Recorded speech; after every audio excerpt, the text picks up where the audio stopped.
예수 그리스도께서 아브라함과 다윗의 후손으로 오신 왕이시요 메시아라고 하는 사실을 계보와 성령의 잉태 그리고 이방인들의 선포를 통하여 입증한 마태는 이제 예수님의 성장 이야기를 생략한 채 바로 예수님의 공생의 준비를 위한 특별한 인물에 관한 이야기를 시작하게 됩니다. 그 인물이 바로 세례 요한입니다. 본문 1절에 그때라는 말은 예수님의 공생의 시작 직전의 때에 이렇게 해석을 해도 무방할 듯 싶습니다.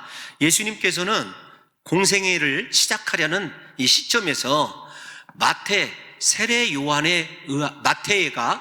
요한에 관한 이야기를 서술해 줌으로 말미암아 예수 그리스도의 사역이 구약과 어떻게 밀접하게 관련이 되어 있고 성경적으로 얼마나 정당한 것인지를 세례 요한을 통해서 입증하고자 하는 것입니다. 마태는 세례 요한의 사역에 관하여 다른 복음서와 달리 비교적 소상하게 소개하고 있습니다.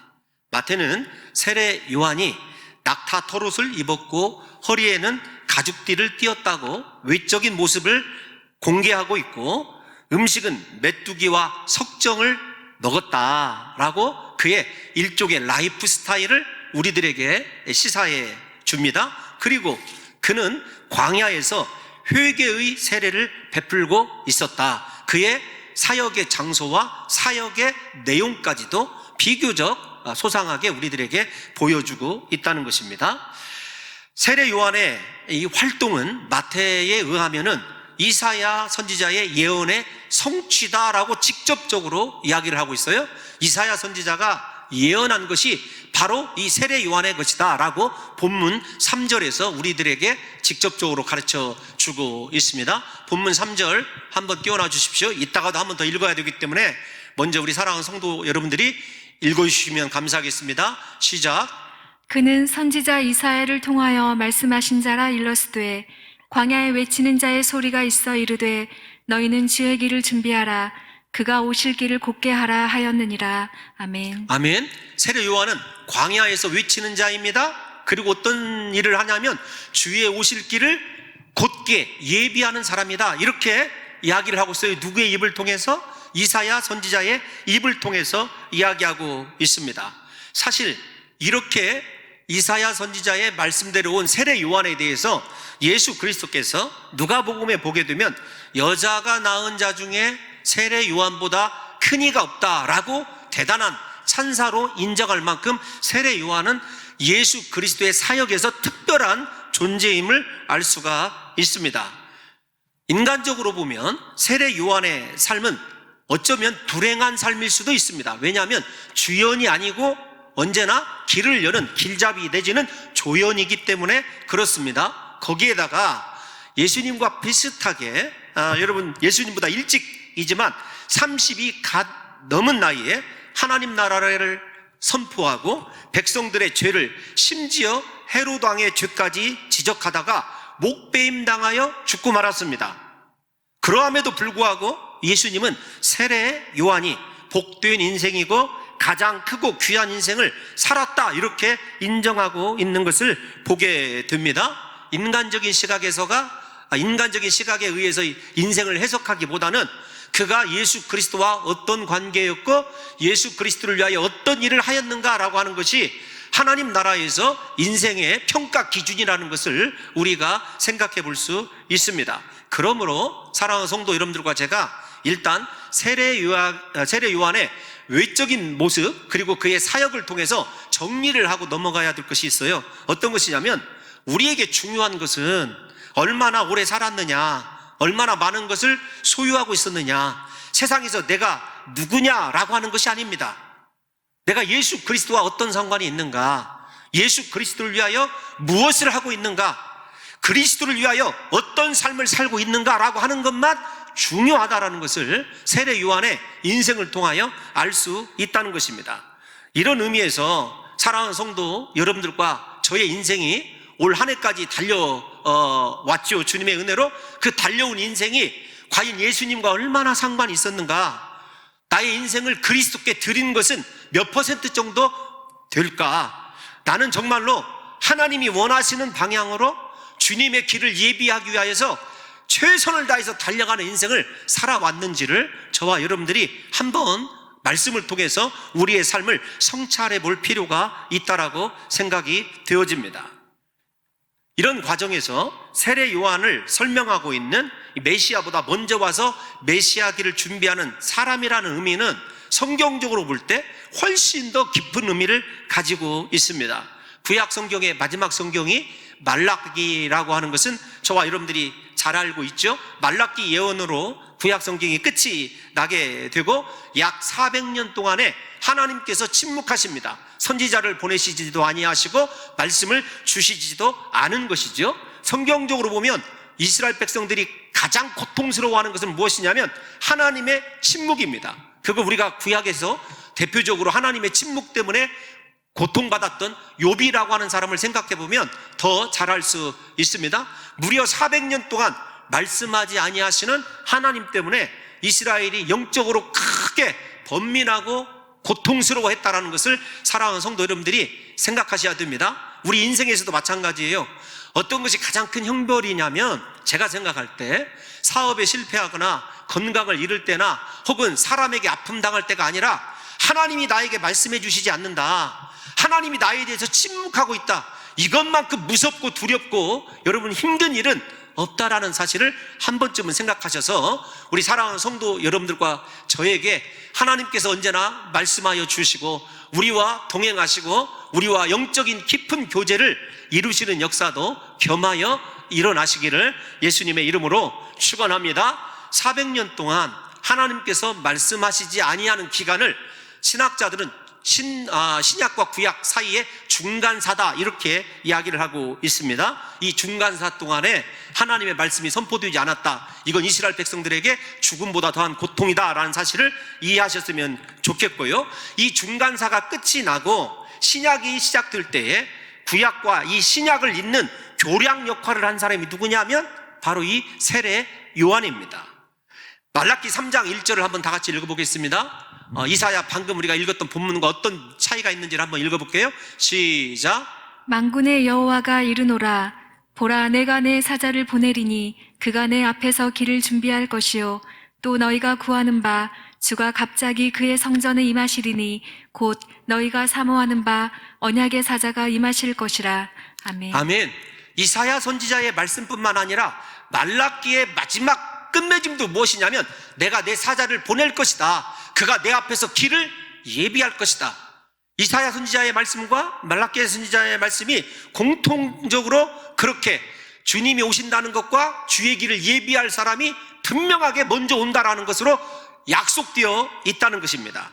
사랑하는 성도 여러분, 세례 요한이 그러므로 이 시대에 등장을 해서 예수 그리스도보다 앞에서 하나님의 예언의 말씀을 선포하게 된 것은 구약이 종결이 되어지고 마침내 신약의 시대, 예수 그리스도의 시대가 왔음을 알리는 구약과 신약을 잇는 앞에서 설명드린 대로 커다란 다리 역할을 하는 사람이 바로 이 세례 요한입니다. 세례 요한이 얼마나 하나님의 말씀과 하나님의 사역에 있어서 중요한 사람인지를 저와 여러분들이 아셔야 됩니다. 세례 요한을 생각하면서 가장 부러운 것이 어떤 것이냐면 하나님의 말씀의 사이를 잇는, 그리고 하나님의 말씀이 새롭게 시작이 되고 끝났음을 또 선포해주는 존귀한 자로 그가 쓰임받고 있다는 것입니다. 말씀을 위하여 쓰임받은 인생, 그게 누구냐면 세례 요한이고, 사랑하는 성도 여러분들과 저도 하나님의 말씀이 성취되는 데 있어서 하나님께서 없어서는 안 될 가장 존귀한 자로 여기셔서 저와 여러분들이 세상과 하나님 사이의 다리가 되어서 우리를 통해서 이 땅에 죄를 속량하기 위하여 오신 예수 그리스도가 온전하게 선포되는 복된 인생으로 사용되시기를 예수님의 이름으로 축원합니다.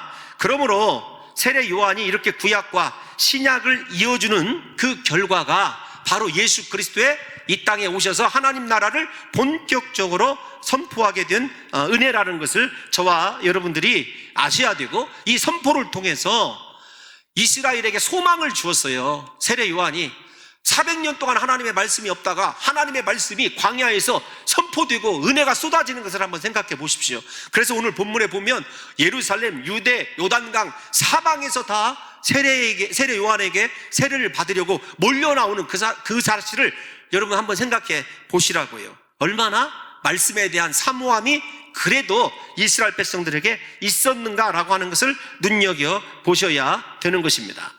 그러면 이 세례 요한이 이 땅에 왔는데 세례 요한이 본격적으로 메시지를 선포하는 그 내용을 살펴보기 전에 도대체 세례 요한은 예수 그리스도 앞에서 자기를 어떻게 이해하고 있었는가, 앞까지 세례 요한이 얼마나 하나님의 말씀의 성취에 있어서 중요한 역할을 했는가를 살펴봤다고 한다면, 그렇다고 한다면 세례 요한 자신은 자기에 대해서 어떻게 이해하고 있는가를 잠깐 살펴보려고 생각하고 있습니다. 오늘 먼저 2절 말씀을 띄워놔 주시면, 회개하라 천국이 가까이 왔느니라.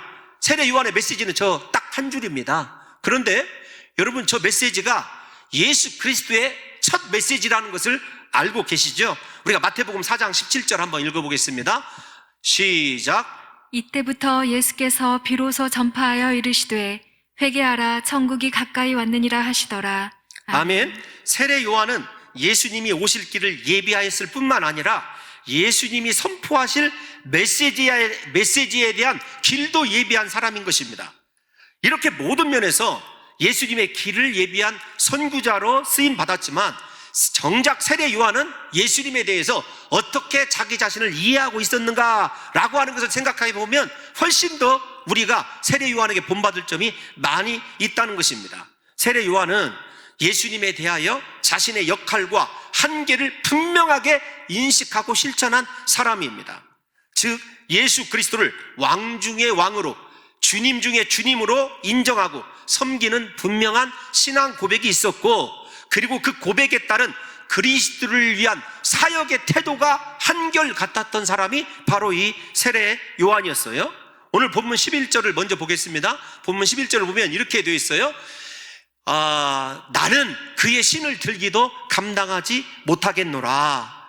사람들이 그를 메시아인 줄 알고 높이고, 또 그들을 인도하는 이 세례 요한이 그리스도처럼 여겨질 그 당시에 예수님 앞에서 자기 자신을 온전하게 제대로 고백을 하고 낮추는 세례 요한을 보게 되는 거죠.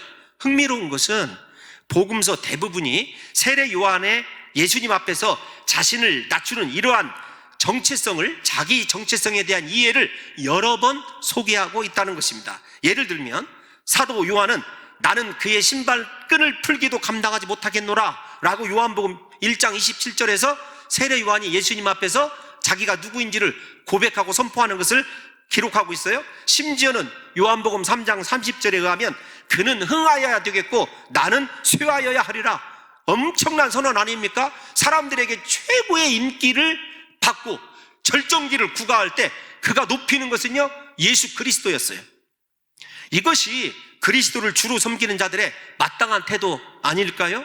자기 삶의 전부를 기꺼이 그리스도를 위하여 드리되 기뻐하고 감사하며 아무런 대가도 바라지 않는 것, 이것이 주님의 진정한 제자의 모습 아니겠느냐고요. 예수님은 어떠한 경우에도 높임 받으셔야 되고 나는 어떠한 경우에도 그분 앞에서 쇠하여져야 된다라고 하는 이 세례 요한의 놀라운 신앙 고백이 사실은 예수 그리스도에 대한 온전한 하나님이 원하시는 신앙의 태도가 아니겠느냐고요. 뿐만 아니라 요한복음 1장 19절을 보면 사람들이 세례 요한이 세례 베푸는 것과 그의 능력을 바라보면서 이분이 메시아다 이렇게 생각하고 네가 누구냐 질문을 합니다. 직접적으로. 그러자 세례 요한이 뭐라고 대답하냐면 나는 그리스도가 아니다. 분명하게 예수님 앞에서 자기 자신에 대한 성찰을 드러내는 것을 보게 됩니다. 사랑하는 성도 여러분, 사람들이 자기 자신을 주목할 때 세례 요한은 하나님께서 자기를 이 땅에 보내신 하나님의 섭리만 선포한 거예요. 그는 그리스도의 영광을 결코 가로채지 않았습니다. 하나님의 능력을 이용하여 자기 자신을 우상화하는 일도 행하지 않은 것입니다. 사람들의 인기를 등에 업고 자기 자신을 그리스도라고 선언해도 전혀 이상할 것이 없는 상황에서도 예수 그리스도만 높이고 그리스도의 종됨만 선포한 사람이 누구냐면 세례 요한입니다. 그런 후에 또 요한복음에 보게 되면 뭐라고 얘기하냐면 똑같은 이야기를 해요. 요한복음에서도 나는 선지자 이사야의 말과 같이 주의 길을 곧게 하라고 광야에서 외치는 자의 소리로라. 나는 광야에서 외치는 소리에 불과하다. 소리의 주인이 따로 있다는 것입니다. 무슨 말이냐면 나는 예수님이 사용하시는 마이크일 뿐이고 이 마이크를 통해서 말씀하시는 분이 예수 그리스도다. 온전하게 선언한 사람이 누구냐면 세례 요한입니다.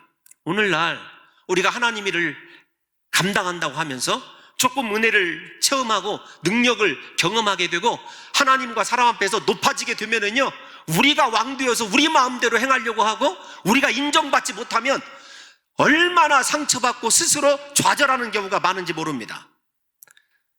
심지어 우리 중에는 예수 그리스도의 영광을 다 가로채고 예수님의 자리에 자기 자신을 세우는 경우도 비일비재하지 않습니까?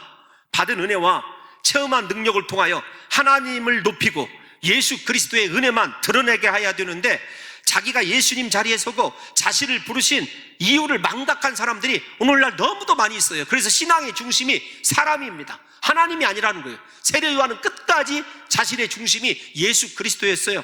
사람들이 칭찬을 하든지 사람들이 비난하든지 그런 것에 연연하지 아니하고 자기를 앞서서 보내신 하나님의 뜻을 이루는데 전 세계를 바친 사람이 누구냐면 세례 요한입니다. 우리가 정말로 하나님이 원하시는 복된 신앙생활을 하기를 원하신다면요, 올해까지도 그렇게 신앙생활을 해오셨지만 밝아오는 새해에는요 더욱더 하나님 중심의 삶을 살아야 됩니다.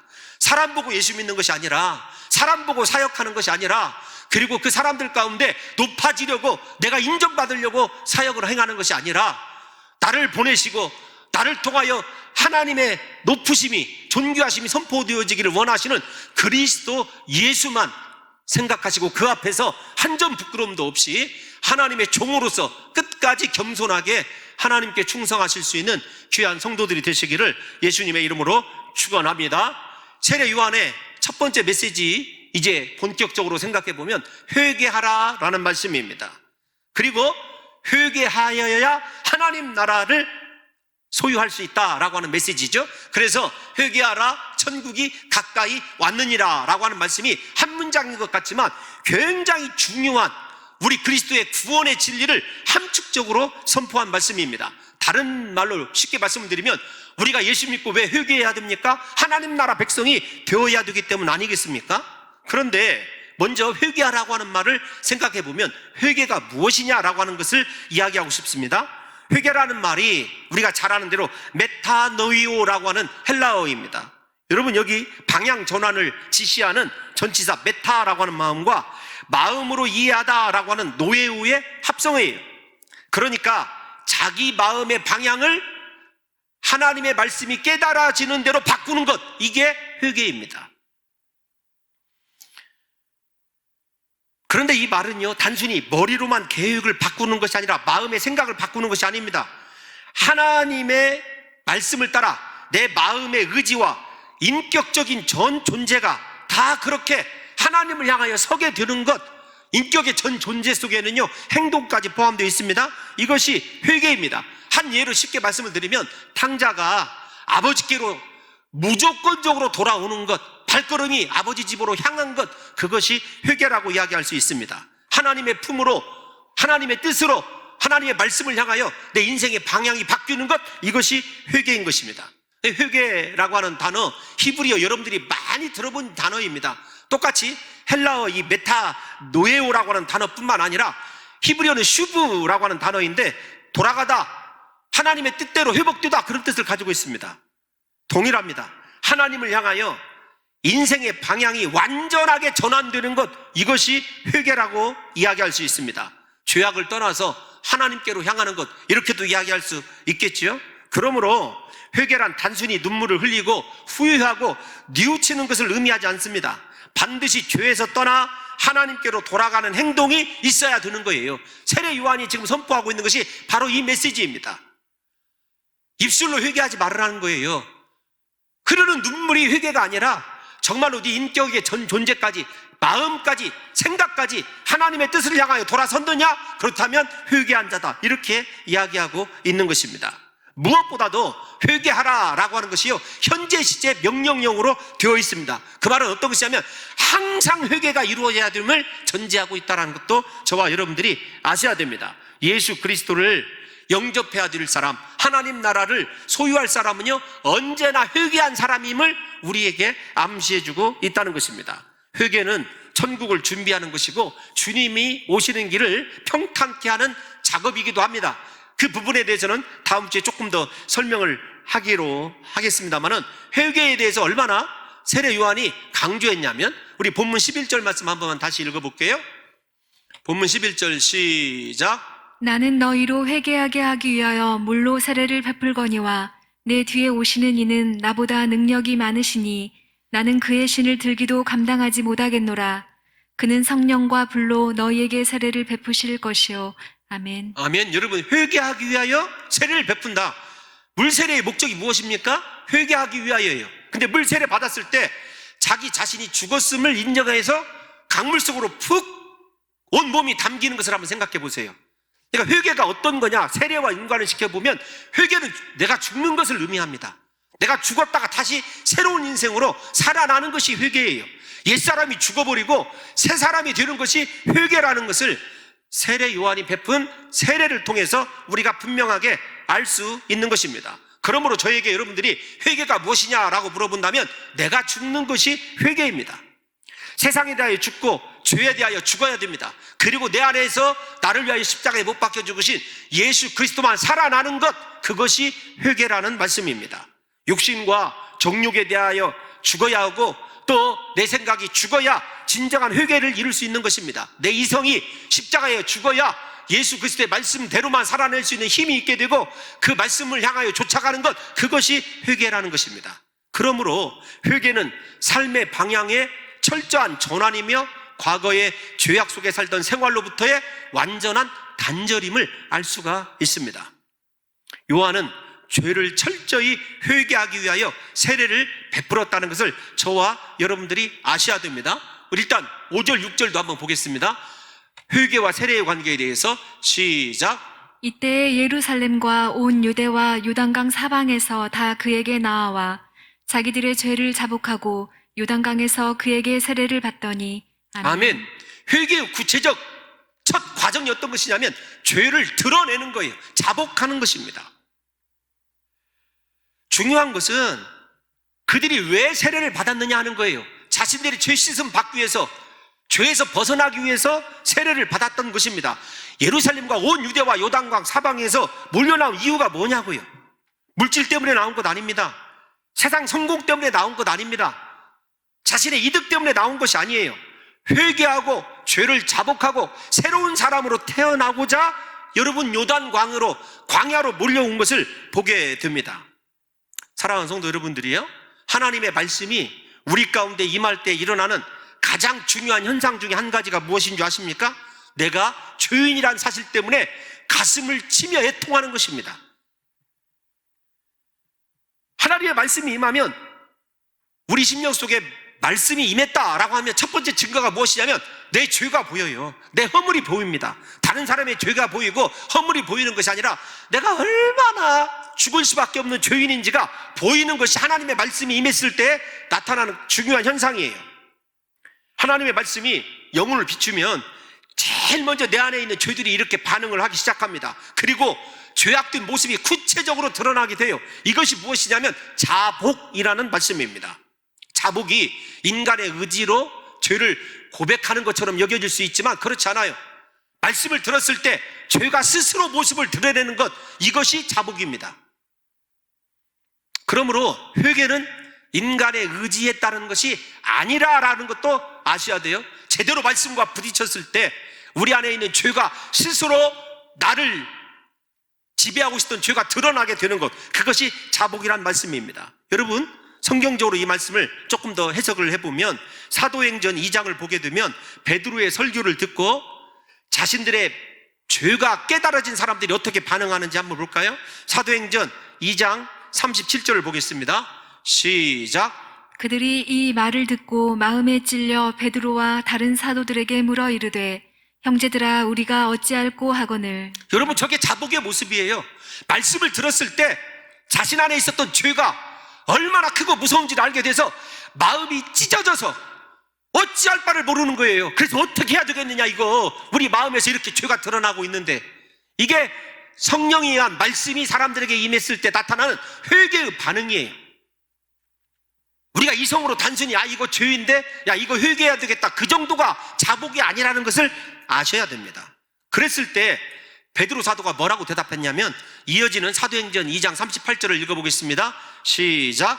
베드로가 이르되 너희가 회개하여 각각 예수 그리스도의 이름으로 세례를 받고 죄사함을 받으라. 그리하면 성령의 선물을 받으리니. 아멘. 우리에게 중요한 게 무엇이냐면 회개하는 것이 필요합니다. 철저히 돌이키는 것이 필요한 거죠. 자복의 과정을 통해서 하나님께로 완전한 방향 전환이 이루어지는 것. 여러분, 오늘 한국교회에서 사라진 것이 무엇이냐면 회개입니다. 죄를 자복하는 거예요. 죄를 자복하는 과정에서 내가 얼마나 더러운 자인지를 말씀을 통해서 비춤받아 정말로 가슴을 치면서 애통하고 마음이 찢어지는 고통을 느껴야 되는데, 오늘날 우리 교회에서 사라진 것이 무엇이냐면 죄를 지적하는 설교와 회개하는 크리스찬이 사라져버린 거죠. 그러니까 예수 믿으면서도요, 언제나 내 자신의 허물을 바라보기보다는 다른 사람을 탓하고 다른 사람의 허물을 더 깊게 들여다보는 경우가 허다한 것 아니겠습니까? 사실 성경에 나타나는 부흥이라는 단어는요, 전적인 회개 운동을 의미한다는 것 잘 아실 것입니다. 회개하고 완전하게 하나님께 돌이키는 것을 부흥이라고 얘기해요. 단순히 숫자가 늘어나는 것이 부흥이 아니라 철저히 성도들이 하나님 중심의 삶으로 바뀌는 것이 부흥입니다. 오늘날 우리 한국에 필요한 것은요, 경제, 정치, 공정한 사회, 이런 것들이 아닙니다. 물론 이 모든 것들이 중요하지만 더 중요한 것은요, 한국 교회에 회개하는 모습이에요. 저와 여러분들이 철저히 회개하고 하나님 앞에 성령으로 위로받을 때까지 주여 내게 말씀을 주옵소서, 내 안에 있는 무서운 죄들을 성령님 비춰주옵소서, 말씀의 검으로 찔러 쪼개 주옵소서, 내가 죄인입니다, 정말로 그리스도 앞에, 그리스도의 발 앞에 꿇어 엎드려져 철저히 내 가슴을 치며 애통하고 자복하는 역사가 일어나야 한다는 것입니다. 여러분 잘 아시는 대로 한국 교회 초대교회 부흥, 한국 초대교회사를 보게 되면요, 초대교회 부흥하면은 1907년도 평양 장대현 교회의 부흥일 것입니다. 이 교회의 부흥의 특징이 두 가지입니다. 하나는 철저한 회개, 그리고 베드로 사도의 말씀대로 성령의 불같은 임재, 이 두 가지라고 이야기할 수 있습니다. 그 회개가 어디에서부터 이루어진 줄 아십니까? 하디라고 하는, 토마스 하디라고 하는 선교사의 회개로부터 부흥의 역사가 일어나기 시작을 했어요. 그 선교사님이 자신의 죄를, 성도들을 미워했을 뿐만 아니라 자기 자신을, 한국이 포함돼서 설이 여러 가지가 있어서 자세히 말씀드리지 못하지만 한국 민족을 얕잡아 보던 죄까지 그가 철저히 회개하게 됩니다. 하디 선교사가 원산교회 주일 예배 때 한국인 교인들 앞에서 자신의 죄를 자복을 했어요. 이후 기도회와 모임이 있을 때마다 죄를 고백하고 자복하는 회개 운동이 평양 이 시내에서 일어나게 된 것입니다. 숭덕초등학교라는 곳에서 학생들이요, 초등학교 학생들이 설교를 듣고 대성통곡하면서 죄를 고백하는 역사가 있었습니다. 나중에 훗날에 평양교회 대표가 된 길선주 장로가 회개한 곳이 바로 이 숭덕초등학교 때 일이에요. 이런 회개의 여러분 역사를 바라보면서 집회가 거의 끝날 무렵에 이 길선주 장로님이 아이들이 그 회개하는 것을 보고 나중에 변화된 분이에요. 길선주 장로님이 앞으로 나오더니 이런 고백을 했다고 해요. 어떤 고백을 했냐면, 저는 친구가 유언하며 맡긴 돈 200원 중에서, 지금의 200원은 별것이 아니지만 그 당시에 200원 하면 1900 초대니까 얼마나 큰 돈이겠습니까? 200원 중에서 100원을 가로챘습니다. 생각해 보세요. 그것도 약 그 당시에 장대현 교회 교인들이 1500명 정도 됐을 때요, 1500명 정도 되는 성도들 앞에서, 그 많은 교인들 앞에서 자기 죄를 공개적으로 회개한 거예요. 놀라운 사실은요, 길선주 장로님의 회개를 들은 성도들이 저마다 자기가 숨겨놓은 죄들을 고백하기 시작했다는 것입니다. 어떤 어머니는 피난을 가다가 자기 아이를 강에 빠뜨리고 자기만 살겠다고 도망한 죄를 고백했대요. 초대교회 사에 그대로 나오는 거 여러분들에게 읽어드리는 겁니다. 어떤 사람들은 간통한 죄를 고백했습니다. 많은 사람들이 도둑질, 간음, 미움, 질투, 온갖 더러운 죄를 한꺼번에 토해놓기 시작했습니다. 심지어 이 모습이 두려워서 자신 안에 있는 죄가 드러날까봐 교회에서 뛰쳐나와서 도망을 치던 성도들 가운데 어떤 강력한 힘에 이끌려 도로 교회로 돌아와서 죄를 자복하고 뒹굴면서 가슴을 치고 죄를 토해내는 그런 역사가 일어났다고 합니다. 그 부흥회에 참석했던 장로님 가운데 정익로 장로님이라는 분이 계시더라고요. 이렇게 고백을 하였습니다. 전에 경험하지 못한 죄에 대한 굉장한 두려움이 나를 엄습하였다. 어떻게 하면 이 죄를 버릴 수 있고 도피할 수 있을까? 나는 몹시 번민하였다. 여러분, 이게 장로님들의 고백이었어요. 기록에 의하면 이 부흥회가 초겨울인데 저녁 7시에서 시작해서 새벽 2시까지 계속되었다고 합니다. 사람들이 지칠 줄 모르고 자신의 죄를 지속적으로 회개하고 고백했다고 그럽니다. 그런데 더 놀라운 것은 다음날 아침에 쌀가게 주인이 그동안에 쌀의 양, 되라고 하지 않습니까? 이 되를 속여서 판 것에 대해서 회개하고 각 성도들에게, 자기 자신의 거래에 있던 사람들에게 일일이 가서 쌀을 다시 나누어주게 되었다는 것입니다. 그러면서 어떤 사람은 술집을 경영하던 사람이 있었어요. 이렇게 써붙였다고 그래요. 금일부로 이 술집을 폐업함, 어젯밤에 주인이 회개하였음. 여러분, 이거 실화예요, 실화. 평양 대부흥은 회개로 인한 성결운동이 일어나서 평양을 일종의 동방의 예루살렘으로 불릴 수 있을 정도로 거룩한 도시로 만들어 놓은 것입니다. 하나님의 말씀이 진정으로 심령에 임하면 죄는 더 이상 우리의 마음속에 은밀하게 숨어 있을 수가 없습니다. 밖으로 폭로되고 드러나게 되어 있어요. 그리고 이 죄를 눈물, 콧물 흘리면서 입술로 시인하며 가슴을 치면서 통회하게 되는 것입니다. 저는 우리 사랑하는 성도 여러분들과 제가 하나님 앞에서 지금까지 올 한 해 동안 지었던 모든 은밀한 죄에서 이렇게 회개할 수 있는 역사가 일어나시기를 예수님의 이름으로 축원합니다. 사람들에게 고백하는 것이 두려웠거든요. 하나님께 회개하는 은혜를 주셔서 하나님과 1대1로라도 마주 앉으셔서 이 죄를 해결하고 회개하는 역사가 반드시 일어나야 된다는 것입니다. 여러분, 생각해 보십시오. 우리가 병원에 가면은요, 의사 선생님이 하라는 대로 다 해야 됩니다. 부끄럽다고요? 자기 치부라고요? 드러내지 못한다면 어떻게 치료가 되겠습니까? 마찬가지예요. 우리가 다 잘하는 내용 아닙니까? 하나님 앞에 우리 인생이 회복되는 것, 다른 것 아닙니다. 우리 죄악의 치부를 그대로 드러내야 하나님께서 그 부분 성령의 불칼로 수술해 주시고 새로운 인생으로 변화시켜 주는 것 아니겠느냐고요. 이처럼 죄를 자복하는 사람들에게는요, 다른 것이 일어난 것이 아니라 인생이 회복이 되어지고 단순히 죄만 씻음받는 것이 아니라 하나님께서 주실 크고 놀라운 은혜가 얼마나 엄청나게 예비되어 있는지 몰라요. 사랑하는 성도 여러분들이요, 우리가 한번 이 회개의 은혜에 대해서 다시 베드로 사도의 말을 한번 살펴보려고 합니다. 사도행전 3장 19절 한번 보겠습니다. 3장 19절 시작.